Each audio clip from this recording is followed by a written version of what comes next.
একটা এমপি যখন জীবনের রক্ত কুল্লাটে দিবার লাগে প্রস্তুত থাকে, সে যখন মানুষের জন্য করার লাগে পাগলই জায়গা, সে যে কি শক্তিশালী, একটা এলাকার পুরা ইতিহাস বদলাই দেওয়ার জন্য এরকম একটা এমপি যথেষ্ট। 5 স্টার হোটেল মানে হইলে মিনিমাম 300-400 পোলা পানি ক্যানের মধ্যে চাকরি পাইব। আমি নেতা, আমি যে বাটপার, আমি যে টাকা মাইরা দেই।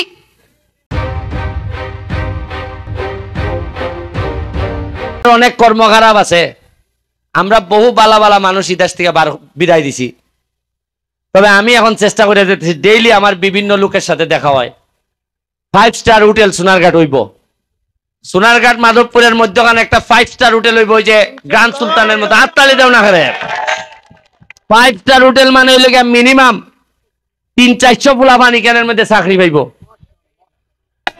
আপনি কে দেখুন লন্ডন আমেরিকা যেখানে বাঙালিরা গেছে 1000 কোটি টাকার মালিক হয়ে গেছি গা। কেমনে হইল? ব্রেন খাটাইছে, শ্রম দিছে।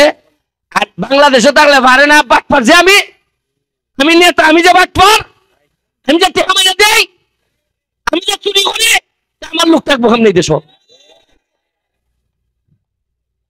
নেতা যখন চুর হয় এই এলাকার মানুষের ভাগ্যের মধ্যে কুস্তা থাকেনি। আর আপনি দেশ আর যাই করে নেতা বালা একটা সিস্টেম লাইন নিছে, চুরি করতে আর তাই না।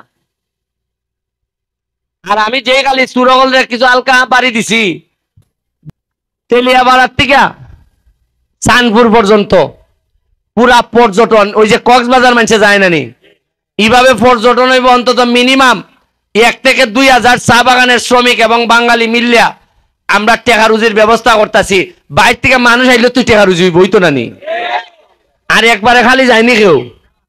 এই 5 স্টার হোটেলে ওরা থাকবো, আমার বলা বান গিয়াই কেন দোকান দিব, হোটেল দিব, যেভাবে ফরম্যাট আছে ব্রেন খাটাইয়া অন্তত কয়েক হাজার ছেলেরে গেট যাইতে রে বিদেশ। এরা গিয়াই কেন গে হামলা দিতার, আর আমরা কেন দিতার তাই না? আরে বাঙালিরা যখন দাঁড়াই গেছি গে, পৃথিবীর কেউ আমরা সাথে খুলে উঠতে পারছে না। বিশ্বাস করেন, আমার মায়ের সকালবেলা ডেলি উঠতে কোন ফুত্তরে মারি লিব। এই দেশের মধ্যে কোনো মানুষ বালা মানুষ বাঁচেনি। বঙ্গবন্ধুরে রাখছেন নি, আমরা সাইন নেতারা রাখছেন নি, শাহ কিবরিয়ারে বাইদারে মারি লিছ মারছেন নি। আজকে শাহ কিবরিয়া থাকলে আমরা অর্থমন্ত্রী পাইলাম না নে? বালা মানুষ হইলই মেরিলেন। তবে আমিও এর থেকে আগে বুঝে লাইছি আমার মেরে লিবা মনে হয়। তবে আর যতদিন বাচ্চা যাই মুবাইসাব যারা মারতায়, আমি তোমরা আহ্বান জানাই, আর কটা দিন খালি আমার রাখো, দেখো নে আমি কি টাইটটা দিয়া যাই। আর কর্মে সন্তুষ্ট হইয়া আপনারা যেন আমার সারা জীবন আপনারা ছেলের মতো হইয়া রাখেন, আমার এটাই আমার সবচেয়ে বড় দরকার। বেশি এক জীবনে বেশি এমপি হইতে হয় না। আপনারা যদি আমারে মনে করেন যে এইটা আমার ফুলা, এই একবারই দেখাই দিয়া গেছে কিভাবে মানুষের সেবা করতে হয়, এটাই আমার জীবনের সবচেয়ে বড় অর্জন হইব। আরে এমপি মন্ত্রী তো সারা দেশেই আছে, সবাই মানুষ এইভাবে ভালোবাসে না। কারণ একটা এমপি যখন ডেসপারেটি জায়গা পয়সা খাইতো না, একটা এমপি যখন জীবনের রক্ত কুল্লাটে দিবার লাগে প্রস্তুত থাকে, সে যখন মানুষের জন্য করার লাগে পাগলই জায়গা, সে যে কি শক্তিশালী, একটা এলাকার পুরা ইতিহাস বদলাই দেওয়ার জন্য এরকম একটা এমপি যথেষ্ট। জীবনে যখন আপনার সফল হইবার সময় আইব, দেখবা আপনার আশেপাশে বালা মানুষের জায়গা হইব।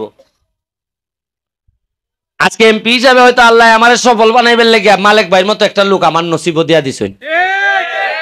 জীবনে একটা ব্যবসা নাই, সোনারঘাট মাধবপুর কোনানো সে ব্যবসাও করে না, কেউ টেকা নেয় না, কেউ চাকরির নামে টেকা নেয় না, কিচ্ছু না। প্রত্যেক দিনই আমরা সাথে তাকিয়া কিছু না কিছু মানুষের দান করিয়া দিয়ে যায়। আজকে যে কয় জায়গার যে আমার সাথে তাকিয়া দান করছে, আমি তার লেগে দোয়া করি আল্লাহ এইরকম কটা মানুষ যদি সোনারঘাট দিতা, তাইলে আমি মইরাও শান্তি পাইলাম না যে কিছু লোক আছে এরা সোনারঘাটটারে টাইনা লই যাইব।